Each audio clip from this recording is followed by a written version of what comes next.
Have monster movies become too safe, or have people simply forgotten how terrifying they used to be? Some creatures do not need a mask, a knife, or a ghost story to ruin your sleep. They crawl from caves, fall from space, rise from oceans, hide in fog, and sometimes wait behind a glowing screen. These 15 monster horror movies prove one thing: when the creature is done right, nobody escapes clean. Number 18. The Tunnel, 2011. Monsters do not always rise from oceans or fall from space.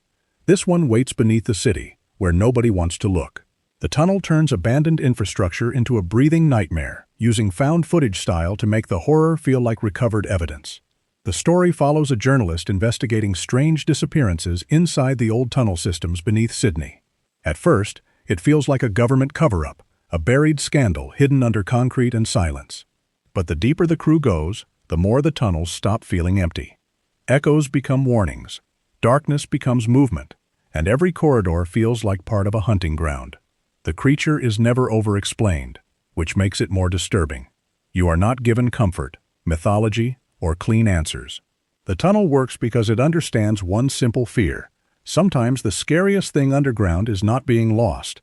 It is realizing something down there already knows the way out. Number 17. Hatching, 2022. The egg seems innocent at first, but what comes out of it feels like a secret the family tried too hard to hide. Hatching is a strange, unsettling creature horror built around pressure, perfection, and emotional decay. Tinja is a young Finnish gymnast trapped inside her mother's carefully polished world, where every smile looks arranged for a camera and every mistake feels like betrayal.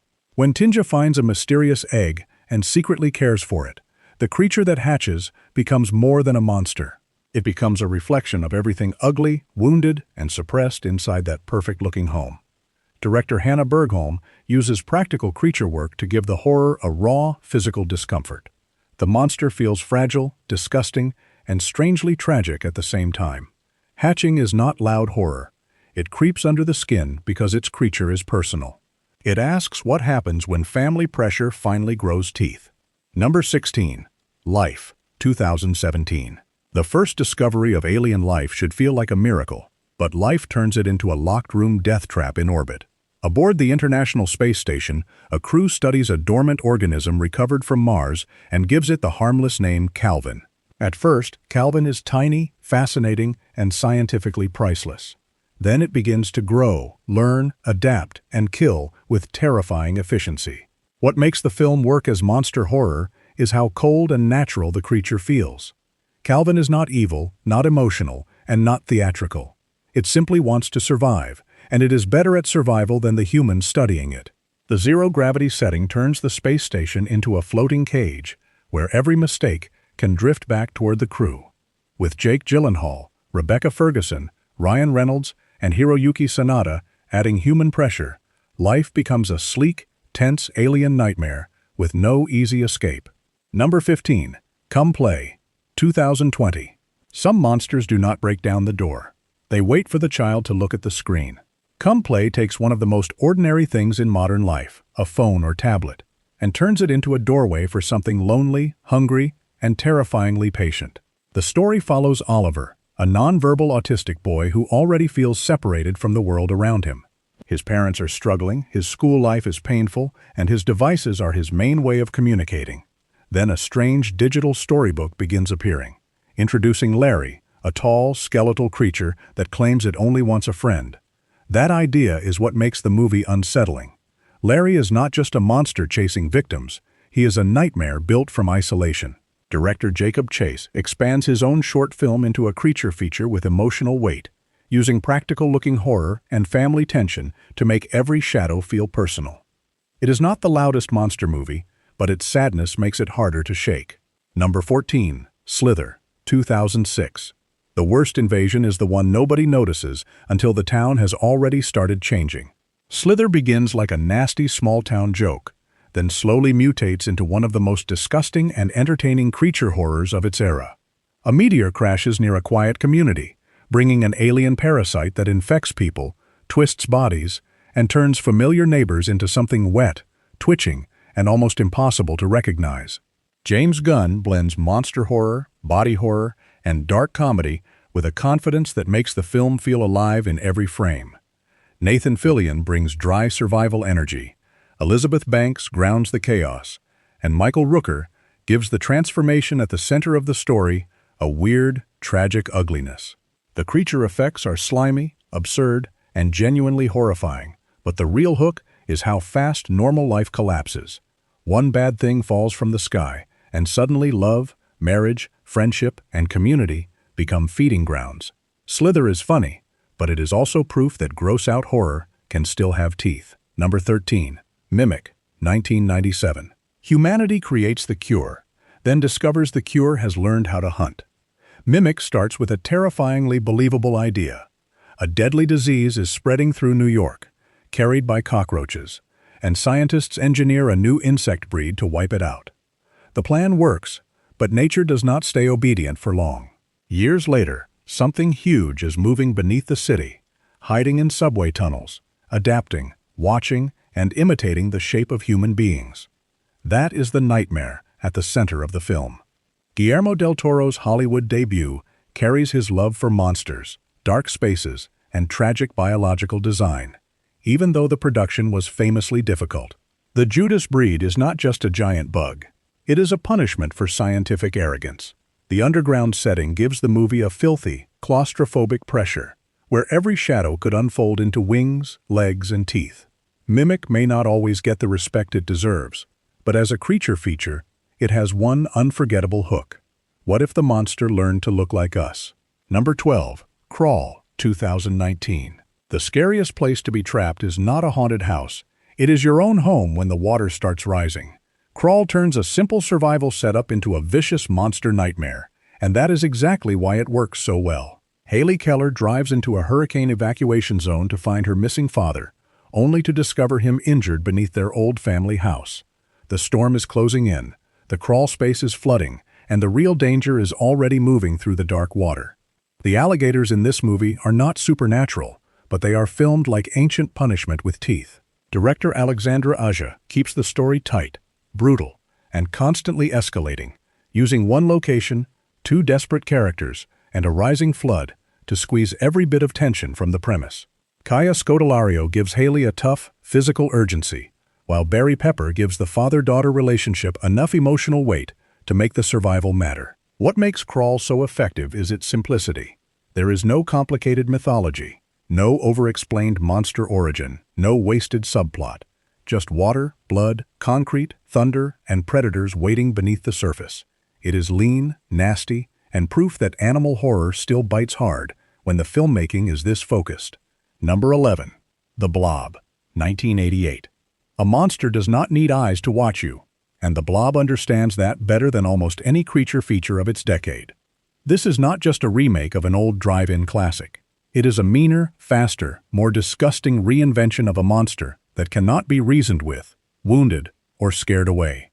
The threat begins as something strange from the sky, but once it starts consuming people, the film becomes a full-body panic attack. The Blob is terrifying because it has no face, no personality, and no motive beyond absorption. It melts through skin, slips through cracks, fills rooms, and turns the safest places into traps. The special effects are the real star here, with practical gore that still feels shockingly aggressive. Director Chuck Russell gives the movie a rebellious small-town energy, but beneath the fun is a nasty idea. Authority figures are often more dangerous than the monster itself. The creature is horrifying, but the cover-up around it gives the film its sharper edge. Every scene feels like the town is being swallowed twice, first by the organism, then by the people trying to control the story. That is why The Blob remains such a brutally underrated monster horror gem. Number 10. The Descent, 2005. Some monsters wait in castles, some wait in space, but the ones in The Descent wait where screaming cannot save you. This film begins as a survival nightmare before it fully becomes a creature horror, and that slow transformation is what makes it so punishing. A group of women descend into an unmapped cave system, already carrying emotional wounds, friendship tensions, and the kind of unspoken guilt that horror loves to punish. Then the passage collapses. The air gets thinner. The light starts dying, and something pale, blind, and hungry begins moving in the dark. Neil Marshall builds the film around claustrophobia before he reveals the creatures, so by the time the crawlers appear, the audience is already trapped. The monsters are frightening because they feel adapted to a world humans were never meant to enter. They are not invaders, the women are. That reversal gives the film its brutal power. The all-female cast gives the story emotional credibility, and Shauna Macdonald's performance turns terror into something almost feral. The descent is not just scary because of what attacks them. It is scary because the cave becomes a living grave, and every choice inside it feels like one step deeper into hell. Number 9. Tremors, 1990. The ground is supposed to be the one thing you can trust, and Tremors turns it into the enemy. Set in the isolated desert town of perfection, the movie begins with strange deaths that look impossible until the truth bursts from beneath the dirt. Giant underground creatures, later called graboids, are hunting by vibration, turning every footstep, truck engine, and careless movement into a dinner bell. What makes Tremors so endlessly watchable is the balance. It is scary enough to count as monster horror, funny enough to stay entertaining, and clever enough to make its rules matter. Kevin Bacon and Fred Ward play ordinary working men caught in an extraordinary nightmare, and that blue-collar energy gives the film a grounded charm. The creatures are not just big worms, they are survival puzzles. The characters have to think, adapt, climb, distract, and improvise, which keeps the movie moving like a perfectly built machine. The desert setting helps too, because there is nowhere to hide once the floor itself becomes dangerous. Tremors feels like a throwback to classic creature features, but it moves with modern confidence. It is not the darkest movie on the list, but it is one of the smartest, most rewatchable monster movies ever made. Number 8. A Quiet Place, 2018. The deadliest monster is not always the one you see first. Sometimes it is the one that hears you breathe. A Quiet Place takes one simple rule and turns it into unbearable tension. Make a sound, and you die. The world has already fallen when the story begins, and that makes the horror feel even colder. There is no big government rescue, no long explanation, no safe city waiting in the distance. There is only one family trying to survive in silence while blind alien creatures hunt anything that makes noise. John Krasinski builds the film around restraint, forcing every creaking floorboard, dropped object, and frightened gasp to feel dangerous. Emily Blunt brings emotional depth to a story that could have been only a gimmick, while Millicent Simmons gives the film its strongest human center. The monsters are terrifying because they turn ordinary life into a trap.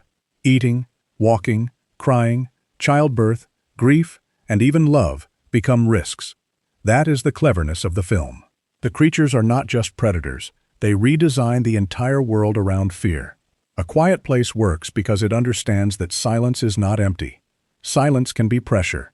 Silence can be panic. Silence can be the last thing standing between a family and extinction. Number 7. Cloverfield, 2008. The city does not get destroyed from a safe distance. Cloverfield throws you into the street while the nightmare is still unfolding.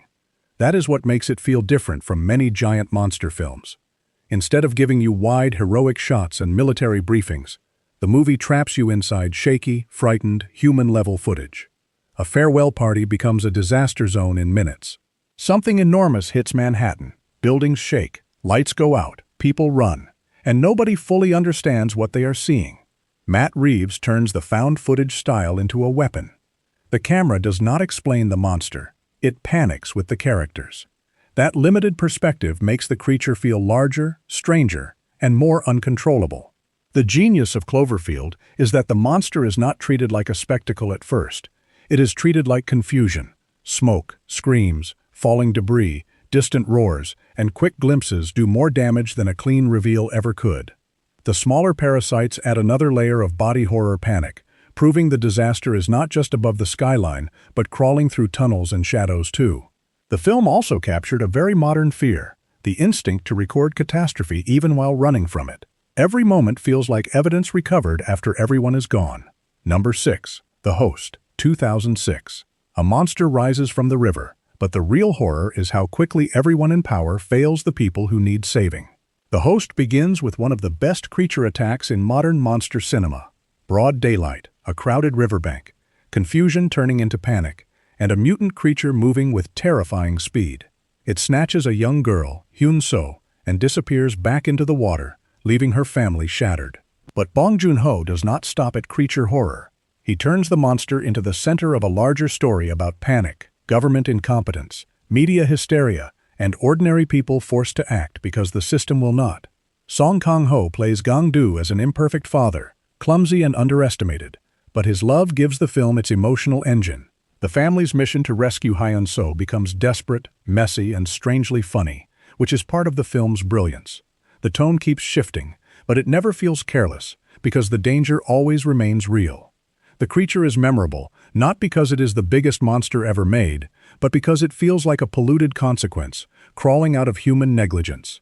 The host works as horror, satire, family tragedy, and survival adventure all at once. That mixture could have collapsed in weaker hands, but here, it becomes the reason the movie still feels alive. Number 5. The Mist, 2007. The fog does not crash into town like a disaster. It slips in like a warning nobody understands until it is too late. The Mist is one of the cruelest monster horror films because it knows the creatures outside are only half the nightmare. After a violent storm tears through a small Maine town, a group of ordinary people become trapped inside a supermarket when a strange white mist rolls across the streets. At first, nobody knows what is hidden inside it. Then, the tentacles come. Then the insects. Then the winged predators. Then the enormous shapes moving somewhere beyond visibility, as if another world has opened its mouth. Frank Darabont adapts Stephen King's story with grim patience, letting panic spread through the store like a second infection. Thomas Jane gives the film its desperate emotional center as David Drayton, a father trying to protect his son while everything familiar collapses. Marcia Gay Harden becomes terrifying in a different way, showing how quickly fear can turn into fanaticism when people are starving for answers. That is the genius of The Mist. The monsters outside are unknowable, but the people inside are recognizable, and that makes the horror sharper. The film understands that survival is not only about avoiding claws and teeth, it is about holding on to reason when everyone around you is breaking. The creature designs are strange, brutal, and wonderfully nightmarish, but the real weapon is hopelessness. Number 4. The Fly, 1986. The most frightening creature in this film is not waiting in a cave or stalking through space. He is standing in front of a mirror, watching himself disappear. The Fly is one of the greatest body horror monster movies ever made because it turns transformation into tragedy. Seth Brundle begins as a brilliant scientist, awkward, intense, lonely, and dangerously proud of the teleportation system he has created. He is not evil. He is not careless in the usual mad scientist way. He is excited by possibility, and that makes his fall feel painfully human. When a housefly slips into the pod during a test, the machine does not simply make a mistake. It fuses two living things into one impossible organism. David Cronenberg lets the horror unfold slowly, almost like an illness. At first, Seth feels stronger, sharper, and more alive. Then his body starts betraying him. Skin peels. Teeth loosen. Appetite changes. Movement becomes strange. Humanity leaks away piece by piece. Jeff Goldblum gives the role a nervous brilliance that makes the decay emotionally devastating, while Gina Davis brings heartbreak as Veronica, the woman forced to watch love become something monstrous. The effects are disgusting, but never empty. Every wound, growth, and mutation tells a story of collapse. The true horror is not just that Seth becomes a creature. It is that he understands enough to mourn what he is losing. The Fly works because it makes the monster intimate. There is no safe distance, no easy villain, no simple escape. Number 3. Jaws, 1975. The ocean looks peaceful until one invisible shape beneath it turns every wave into a threat. Jaws is often remembered as the film that changed the summer blockbuster forever. But beneath that legendary status is a lean, ruthless monster horror machine. The story begins with a simple violation of safety. A young woman swims at night. The water moves, and something below pulls her into darkness. From that moment, Amity Island becomes a place where sunshine feels dishonest. Steven Spielberg builds fear through absence, letting the shark control scenes long before the audience clearly sees it. A fin, a barrel, a sudden splash, a point-of-view shot under dangling legs. Each detail trains the viewer to fear the water itself. Roy Scheider gives Chief Brody a grounded anxiety that makes him instantly human, a man afraid of the ocean but forced to confront what hides inside it. Richard Dreyfuss brings scientific urgency as Hooper, while Robert Shaw's Quint gives the film its haunted, scarred, almost mythic edge. The shark is not supernatural, but it feels elemental, like hunger given a body. What makes Jaws so powerful is how much human failure surrounds the creature. The town wants tourist money. Officials want denial. Brody wants action. The monster exposes everyone. That is why the horror still works. The film is not only about a predator in the water, it is about what happens when people ignore danger because admitting the truth is inconvenient. Number 2. Alien, 1979. Space is supposed to be silent, but Alien makes that silence feel ancient, hostile, and full of teeth. Ridley Scott's film is not just science fiction with a creature in it. It is a haunted house nightmare sealed inside an industrial starship. The crew of the Nostromo wake from deep sleep, answer a mysterious signal, and step into a dead alien landscape that feels older than human understanding. What they bring back is not merely an animal. It is a life cycle designed like a curse. The facehugger violates, the chestburster erupts, the adult xenomorph stalks the ship like a perfect biological weapon. H.R. Geiger's design makes the creature unforgettable because it looks both mechanical and organic, graceful and obscene, beautiful and predatory at the same time. Sigourney Weaver's Ripley becomes iconic because the film does not force heroism onto her. She earns it by staying alert, skeptical, and disciplined when everyone else underestimates the danger. The Nostromo is just as important as the monster. Dripping corridors, humming machines, cramped vents, and shadows that seem built to hide movement. The horror grows from the feeling that there is nowhere clean, bright, or safe left to run. Alien also carries a darker corporate terror beneath the creature feature. The crew are workers, not heroes, and the company's willingness to sacrifice them makes the monster's survival feel almost planned. That cruelty gives the film its lasting bite. The xenomorph does not explain itself, mock its victims, or reveal a motive. Number 1. The Thing, 1982. The worst monster is not the one chasing you. It is the one sitting beside you, speaking in a familiar voice, waiting for your trust to crack. The Thing earns the top spot because it turns creature horror into paranoia, body horror, and psychological warfare at the same time. The story traps a group of men in an Antarctic research station, cut off from the world by ice, weather, and distance. Then they discover an alien organism capable of consuming and imitating any living being perfectly. That single idea poisons every scene. Once the men understand what the creature can do, friendship becomes dangerous, silence becomes suspicious, and even survival instincts start looking like guilt. John Carpenter uses the frozen landscape like a prison without walls. There is nowhere to escape, nobody to trust, and no reliable way to prove who is still human. Kurt Russell's MacReady becomes the exhausted center of the nightmare, not because he has all the answers, but because he keeps thinking while everyone else is unraveling. Rob Bottin's practical effects remain legendary because they feel impossible and unpredictable. Bodies split open, heads detach, flesh mutates into claws, teeth, legs, and screaming shapes that should not exist. Yet the film's brilliance goes deeper than shock. The most terrifying moments often happen before the creature reveals itself, when men stare at each other across a room and realize appearance means nothing. Who changed? When did it happen? Is the person speaking already gone?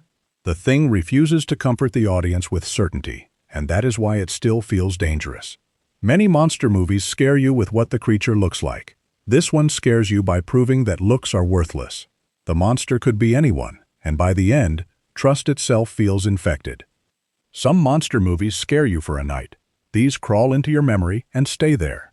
From silent caves to dead oceans, from alien corridors to fog-covered nightmares, each creature on this list proves fear is strongest when it feels alive. Which monster still haunts you most? Drop your pick below and keep watching, because the dark has more teeth.